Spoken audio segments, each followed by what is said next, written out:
Hey, Patreons, welcome back to the Spotlight. This is our Patreon segment where we get to talk to creators and people in the genre space. And I'm super psyched today.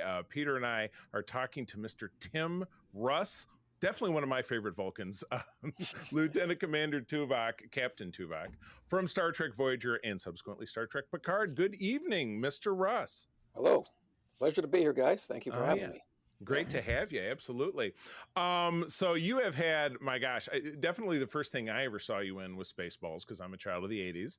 So that's an unerringly famous meme that makes the rounds, but it's just a wonderful film and a great way to kind of see you for the first time. But that was not the first thing. Obviously, you have been acting for well over 45 years, I'm guessing. Yes, Yeah. it's been it's closer to the first time I started working professionally here in Los Angeles. About it's coming up on 39 years, I think, right now, 39 to Oh 40, somewhere in there. Yeah, wow, oh my goodness. yeah, It's absolutely crazy. So that leans right into my first question. How did you, so you're from Washington D.C., yeah, as I see by your bio. yeah. How did you start acting? What gave you the bug at that young age? I just started. I took an acting class in high school, and I was really enamored with it. I was captivated by the excitement of working on a stage or working in a film. At the time, it would have been more on stage in high school, and I subsequently did a couple of musical plays when I was in high school. I really enjoyed it. It was just a thrill, and from that point forward, I just went to college to study it for 4 to 5 years at least. Nice. Yeah, Gotcha. And that led you into everything that followed with, I mean, obviously, yeah. yeah. Star Trek, and I mean, I remember watching you on iCarly with my kids 20 years ago, the principal and the Highwaymen, and then obviously coming back around to be Tuvok yet again. So, Yeah, yeah. and then some things in between. Peter had some questions actually about fan films. Yeah. I've seen, I frequent the fan film circuit because I'm involved in some of that stuff. But you were involved in some of the big ones that came out a while ago with Renegades and of Gods and Men. Yeah. So I was just curious, like, how did you get involved with those? Do you have any like funny stories from those projects? And if the rules were relaxed, would you ever care to be part of those kinds of things again? Yeah, it depends. I was primarily the director on both of those projects, and I was contacted out of the blue Oh, by the interesting. producer. He just emailed me or called me one day and said, "Would you want to be interested in shooting this project we've got?" The first one was of Gods and Men. I said, "Yeah, sure, we'll do it." Um, I sort of contributed to the story Hmm. in an overall sort of sense in Gods and Men, and then Renegades was the same situation, which came later, and he just called and said, "We're doing this project called Renegades." And initially, what the Renegades was a pitch. Yeah. It was designed to be a series pitch for Paramount, and he wanted to get it in front of them to see if they might pick it up as a series. That's the primary goal of Renegades. It Hmm. initially wasn't going to be as long as it was. It just turned out to be that long. They added a bunch of stuff, and it just ended up being as long as it was. But it was primarily a series pitch, whereas the first one really wasn't a series pitch. That was just something the producer wanted to do, and Yeah. I said, and he called me about directing it. And so my primary uh, contribution to these two projects was just behind camera shooting them. I've done a bunch of other series pitches for projects. I've done presentations for pilots. I've done two or three other features, which had nothing to do with Trek. So it just, Yeah. in this particular case, it was just a job that came to me Okay. to shoot it. And unlike some projects that get sent to me, um, some of them are just written so badly and so poorly that I don't want to attach myself to them, I hear and you. they That's don't fair. want to Yeah. make the changes that need to be made or get somebody on there to write them decently. Other projects, I might not feel I have the cultural background to work on. I've had that happen at least once, um, where I just didn't feel they needed somebody who had a lot more sort of cultural affinity for doing that kind of Hmm. project, and I just didn't have it, so I turned it down. So, the projects come to me. Um, Typically, it's out of the blue. Sometimes, on a rare occasion, it might be one of my own if I get lucky enough. But most of them are other people's projects, and they're either by referral, sometimes by referral, by network, by whatever it comes out to be, um, and that's how I get attached to them. So, Cool. Wow. Fantastic. Very cool. So going back to Star Trek. Sorry, we do break away from it at some point, but because I have some questions that are not Star Trek. But you were in both DS9 and TNG, and the first Star Trek film in Generations. You were the that guy. You're the merc that Picard beat up, and you're a bridge officer for 2 seconds at the beginning of Generations, and a very toothy Klingon. That's what I wrote down about that role. Just beautiful set of teeth. Yeah. Thinking about those three experiences, I mean, what's a cool memory that you have of being a background player in Trek before Tuvok? Well, I mean, the other roles, as far as doing the Klingon stuff, and in particular, that was a very long week because it's a lot of makeup, getting it on, getting it off, and very long days on set and relatively uncomfortable costumes, um, heavy and very hot. So I was just exhausted that whole week. That I remember. Um, Working with the crews and stuff was all great. Getting a chance to work with Patrick, it was just he and I when I worked the day or so I was on there, and so I got a chance to sit down and talk to him just while waiting for lighting setups and things. And he's a wonderful guy, just really sweet. And so that was kind of a kick to be able to meet and talk to him and just take it easy. That week was working on the show. The Generations was um, interesting because I got a chance to work with all the several of the primary original cast of Trek, which was kind of cool to be able to do that. There was nothing that happened that was all that unusual or special in working on those projects. They were basically stepping stones.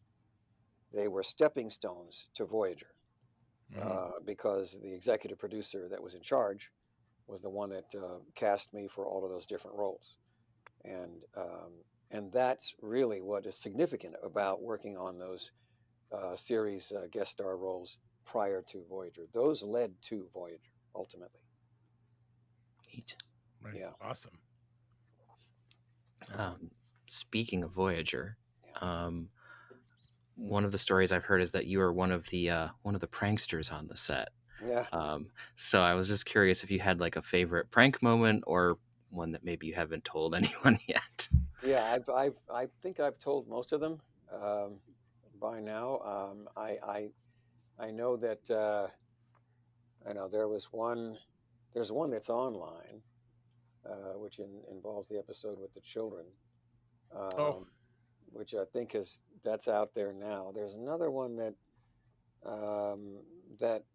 is not out there. Obviously, I mean they rolled on it, but I think when I was supposed to come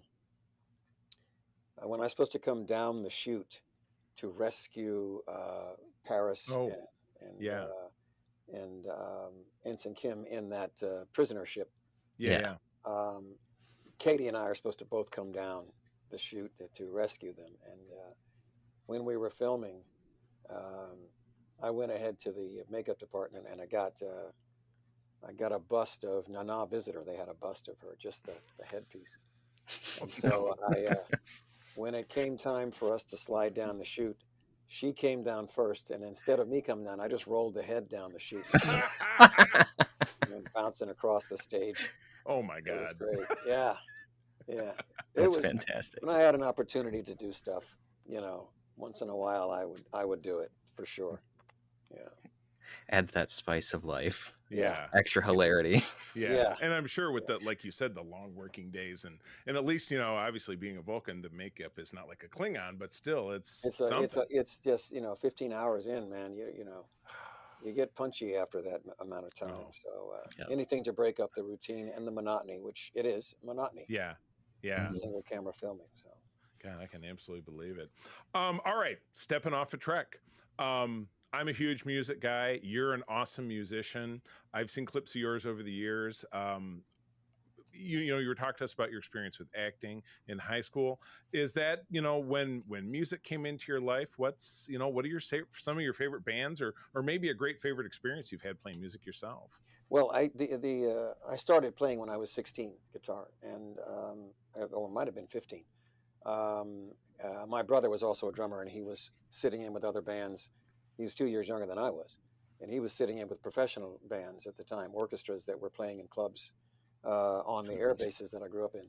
And Oh, so I right. thought Okay. I was inspired by that, and I picked up the guitar because it's a hell of a lot easier to schlep around, and started taking lessons and then playing, and eventually got into a band very soon after that. And from that point forward, it was one band after another, and years and years and years of playing different styles of music as well. Um, Captivating, and it still is today. I really enjoy playing music, and I particularly enjoy playing live gigs. Yeah. I've done a lot of recording, but it's recording is recording. It's like working on a set. It's very tedious and meticulous, and not as much fun as playing live.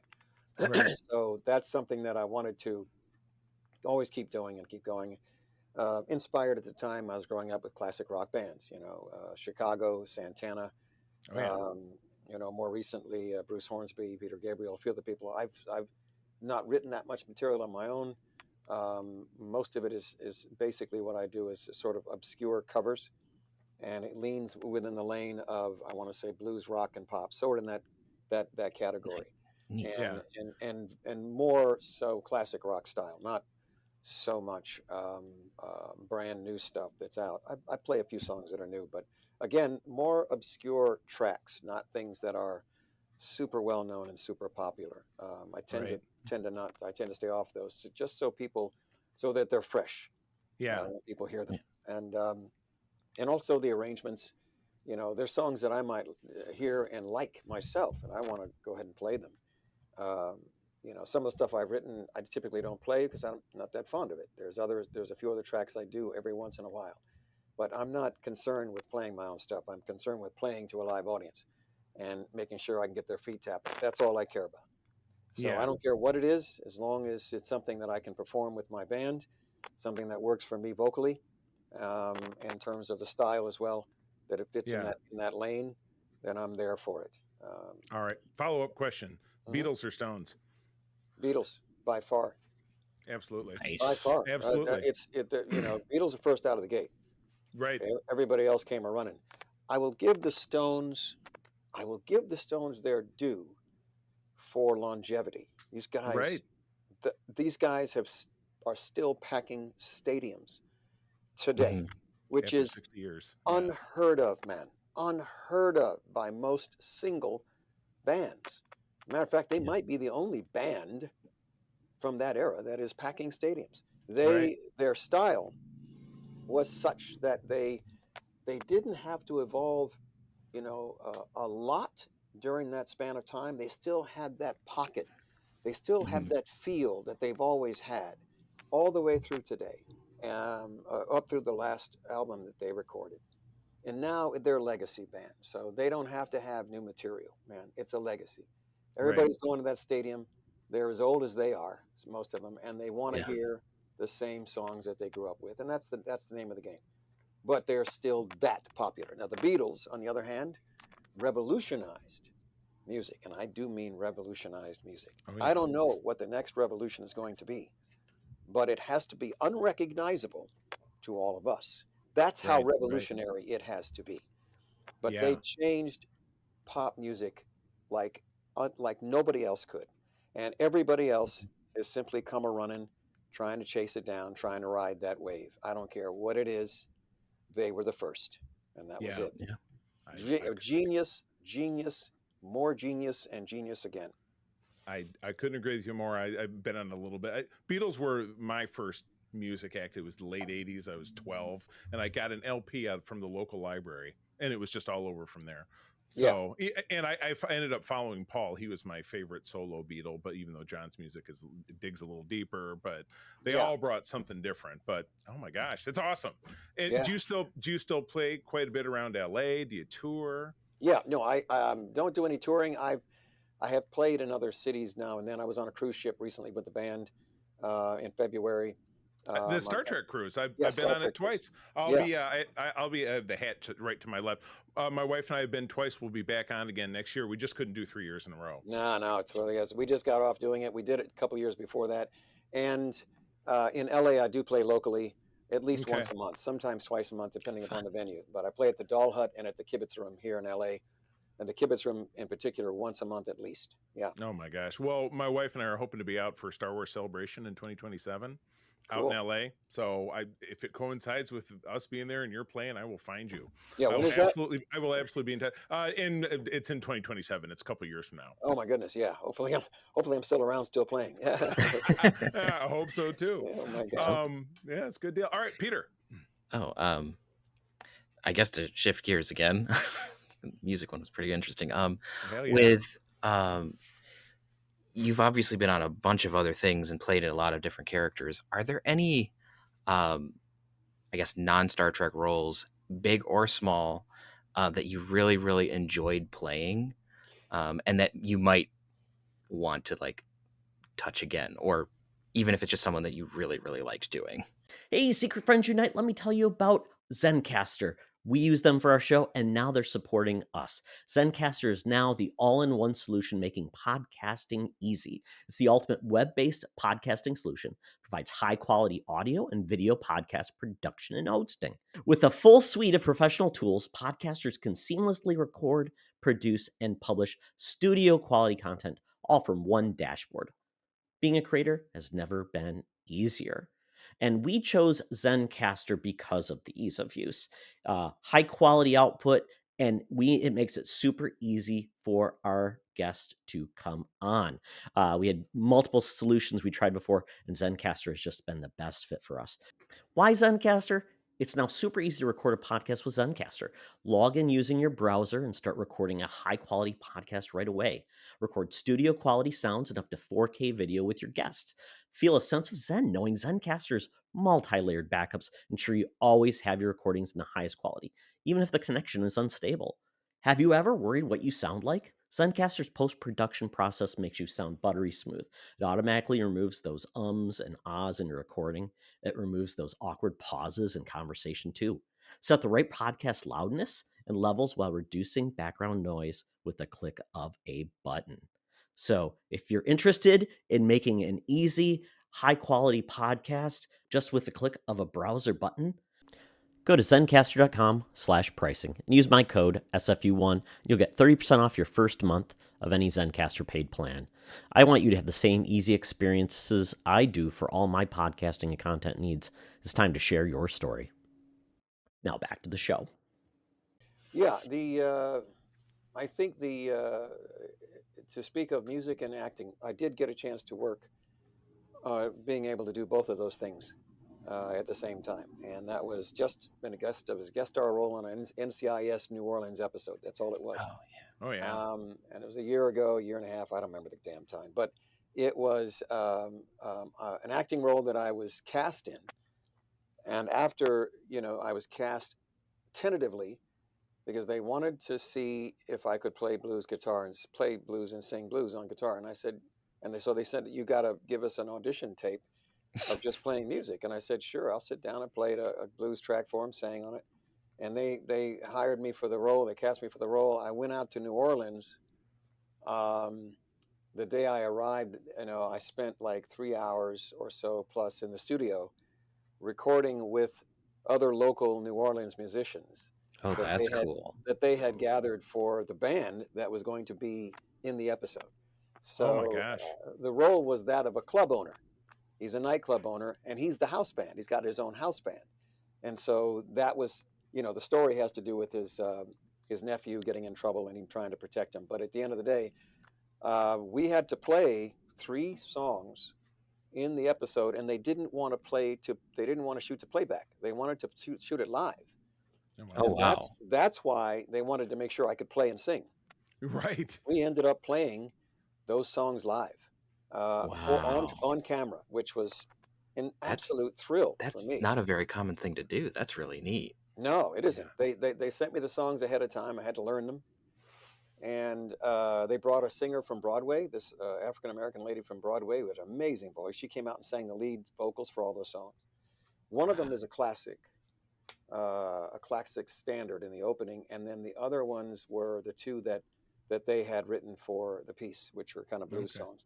And it was really wonderful, an amazing experience. I was so thrilled to get a chance to do that because it's such a different type of acting role to be able to do. Yeah. Yeah. Yeah, That's right. really I cool. have to go track that episode down. I'm sure it's on Paramount Plus. That's where all those NCISs are. There's 50 million of them. But yeah. I'll have to do some Googling. But I'll bet I could turn. Yeah, but that show, that was the New Orleans one, was the Scott Bakula. Scott Captain Bakula, Archer who, yeah, was the and star. he Yeah. plays piano.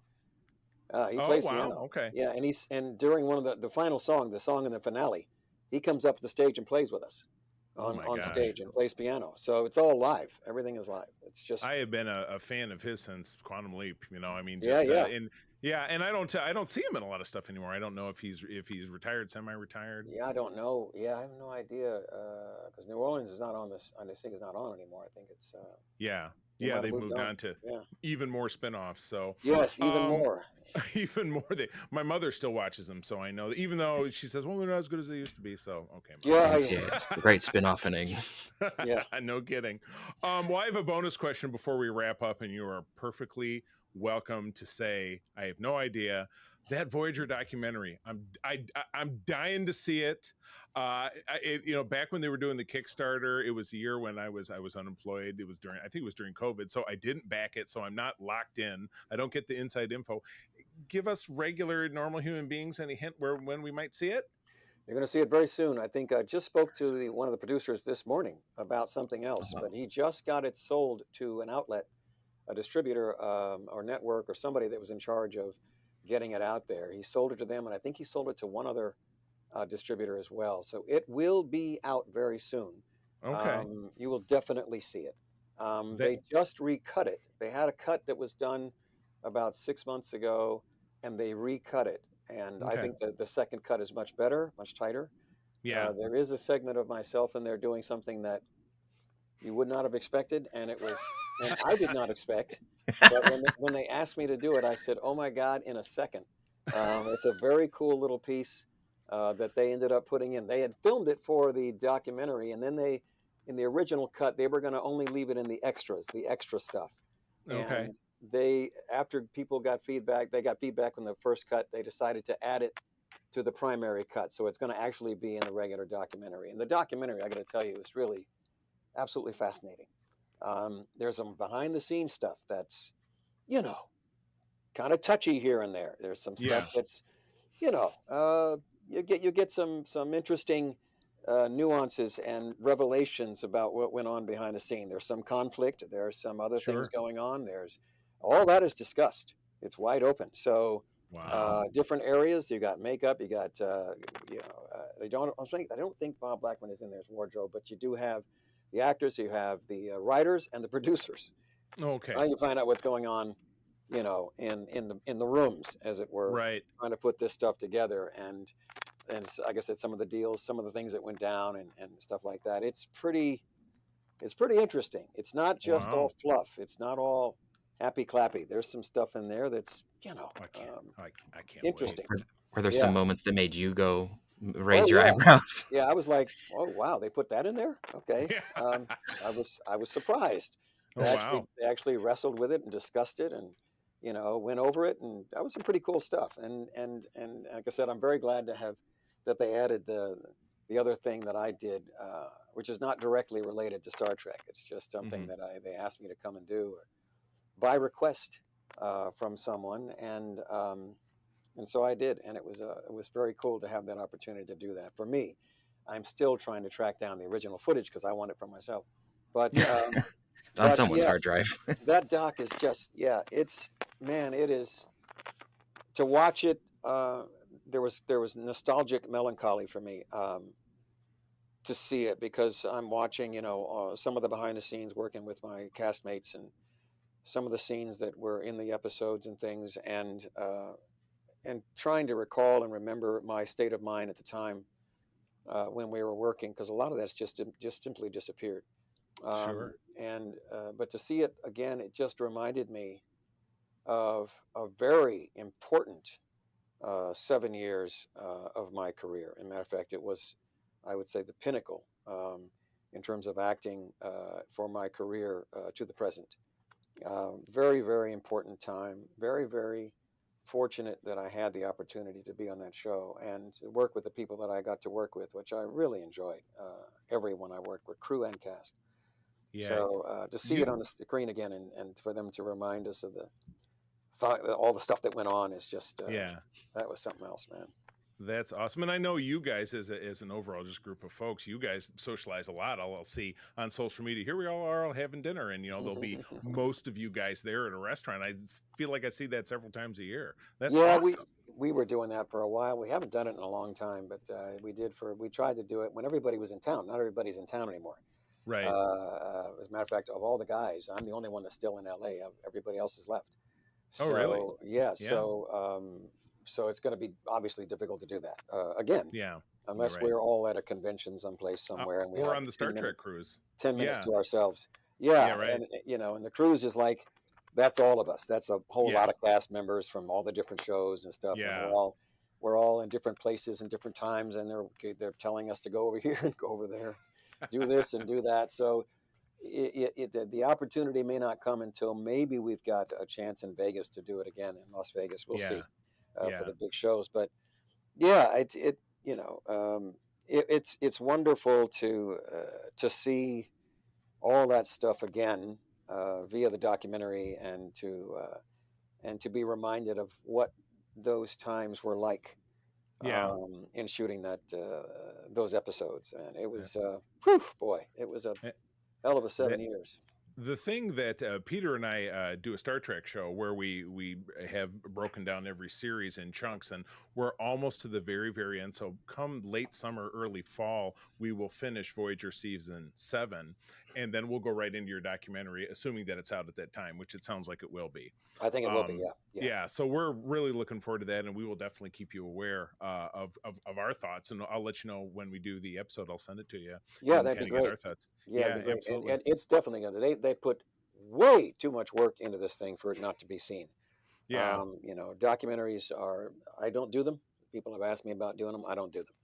That's 2 to 3 years. They're intense. To a documentary. It's just forever. So I don't do them, but these guys did, and they put a lot of time and a lot of effort into this documentary to get it out. So it will be seen. I guarantee you that. Yeah. The captain has spoken. Well, this has been awesome. To wrap up, what else are you working on these days, or how do people find you? How do they engage with you, support you on social media, see you live? I mean, you've mentioned a couple things. Yeah, I am right now, my website, which is Tim Russ webpage. If anyone just Googles my name, my webpage, you can find it on the Google. It'll be the second or third thing down. I have my appearances on there, personal appearances that I'm making, and also have my projects. So I list those on there as well. Excellent. Also, the gigs that I'm going to be playing, or also the music is on there as well. So that stuff is on my website. On Facebook, I'll post stuff every once in a while that's coming up very soon. Projects that I'm working on, things that I'm doing. One of them is called 12-Sided Die, which is a romantic comedy about a group of friends who play role-playing games. Oh, nice. Like a Dungeons and Dragons type game. Yep. And it's all the hijinks and shenanigans that they get into in playing this game, and the relationships between the players as well. And the second season, I directed all of the second season of it, and they're just about to finish up post on it right now. They're just running a Kickstarter for it right now, just to get a few extra bucks to finish it. But they'll have it done, and it's going to be out very soon. It's a funny little show. The episodes are only like 11 minutes long. I don't know where he's going to have it as a series for distribution. I'll be posting that, of course, on my Facebook page and on my website as soon as it's available. But that's a very cool little piece, and that's something it's right up my alley. That sounds fun. Oh yeah, you'll enjoy it. It's very cool. It's very cool. That's fantastic. Yeah. Well, Tim, this has been so awesome. Thank you so much for making the time for this. Yeah. And the folks on our Patreon, thanks for tuning in. If you're listening to this on our free feed in the future, you can visit patreon.com/Secret Friends Unite. Try us out for 7 days for free, and listen to folks like Tim Russ tell us about their life. So thank you very much, Captain. And we will see you out there. Take care. This podcast is part of the Secret Friends Unite podcasting network, available on Apple Podcasts, Spotify, and podcast services around the galaxy, as well as video on our YouTube channel. You can support Secret Friends Unite by becoming a Patreon member, get bonus programs and more over at patreon.com/secretfriendsunite. Join our Discord community for even more discussions on all things geek. For all the latest updates on Secret Friends Unite, make sure to follow us on Threads at secret.friends.unite and visit secretfriendsunite.com. Find our merchandise at TeePublic and Redbubble. Thanks for listening, and may the Force live long and prosper.